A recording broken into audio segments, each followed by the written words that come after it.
Bonjour Ali Laïdi. Bonjour. Vous êtes chercheur à l'IRIS et vous venez de publier Histoire mondiale de la guerre économique aux éditions Perrin, un sujet intéressant et il faut bien le dire un petit peu méconnu. Alors pour reprendre le sujet de votre livre, si j'ai bien compris le message, en fait cette guerre économique, elle est aussi ancienne que l'humanité ou presque. Oui, toute la question c'était de montrer qu'en effet la guerre économique existe. Et c'est un travail sur lequel je suis depuis une vingtaine d'années. Et à chaque fois, on me dit la guerre économique, ça n'existe pas, etc. Et tous les bouquins que j'avais faits jusqu'à présent, c'était des bouquins sur la guerre économique d'aujourd'hui.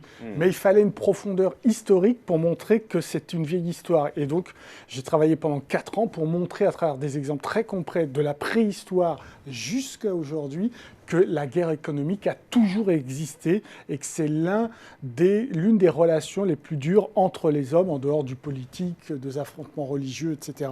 L'idée, c'est bien de montrer qu'au sein de l'économie, du champ économique, il y a bien de la polémologie, donc du conflit. Alors, on va y revenir à ces guerres religieuses, idéologiques, etc.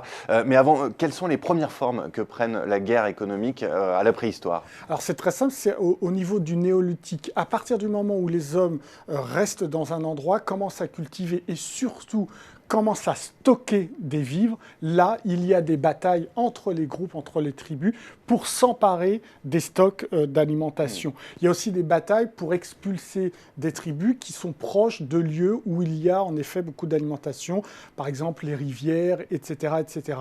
Donc dès le début, et ça c'est pas moi qui le dis, c'est encore une fois des chercheurs éminents qui ont travaillé là-dessus, notamment Laurence Quillet, qui parle des guerres préhistoriques, et ces guerres préhistoriques sont statistiques à l'appui, en effet essentiellement basées sur des problématiques économiques. Si l'on remonte le temps jusqu'à maintenant, quels sont les exemples marquants de guerre économique? Quelles sont les bonnes pratiques, le mot est peut-être un peu fort, les grandes tendances au moins? Est-ce qu'il y a des exemples qui sont marquants? Alors, ce qui est marquant, c'est que, on va dire, du néolithique jusqu'à la Renaissance, on va avoir plutôt des guerres qui sont des guerres organisées par des marchands eux-mêmes.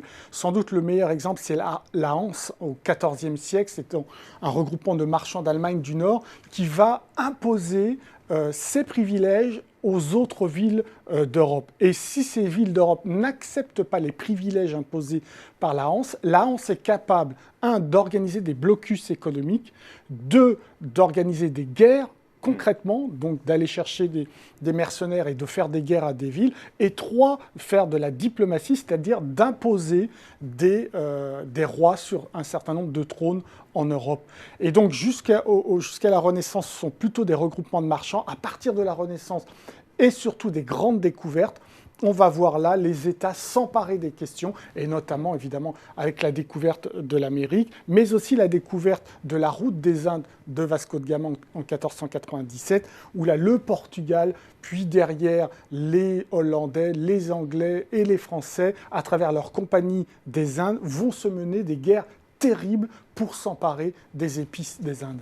Si on prend un peu de hauteur sur cette histoire de la guerre économique, est-ce qu'on peut dire que finalement, derrière toute guerre, qu'elle soit déclenchée pour des motifs religieux, idéologiques, politiques, finalement, il y a des enjeux économiques? Alors, on peut dire qu'il y a de fait des enjeux économiques. On ne peut pas dire que c'est toujours l'enjeu économique qui prédomine et qui est à la source de la guerre.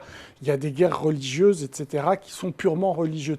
Mais si on gratte, comme je l'ai fait notamment sur les croisades, comme j'ai fait sur la manière dont les Vénitiens ont détourné la 4e croisade en 1204 pour casser un concurrent qui était évidemment Byzance et avoir l'accès direct aux épices, etc., il y a également des enjeux économiques. Mais ce n'est pas toujours l'enjeu économique qui prédomine.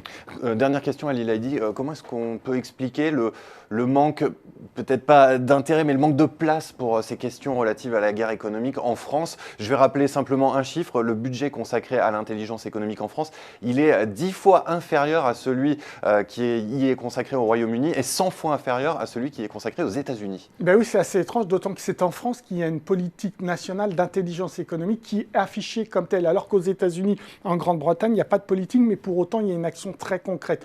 Moi, il y a plusieurs explications. La première, c'est sans doute dû au fait qu'on a trop cru depuis 3 siècles au mythe du doux commerce de Montesquieu et qu'on croit que l'ensemble des relations économiques se font à part égale, à win-win, où chacun est gagnant. C'est pas vrai. Et c'est pas vrai, d'autant plus depuis la chute du mur de Berlin, que les rapports économiques se sont radicalisés avec évidemment l'entrée sur les marchés des émergents, avec des rapports nord-nord qui sont difficiles, des rapports nord-sud, mais aussi des rapports sud-sud entre émergents, notamment en Afrique, où là, en effet, les rapports économiques se radicalisent.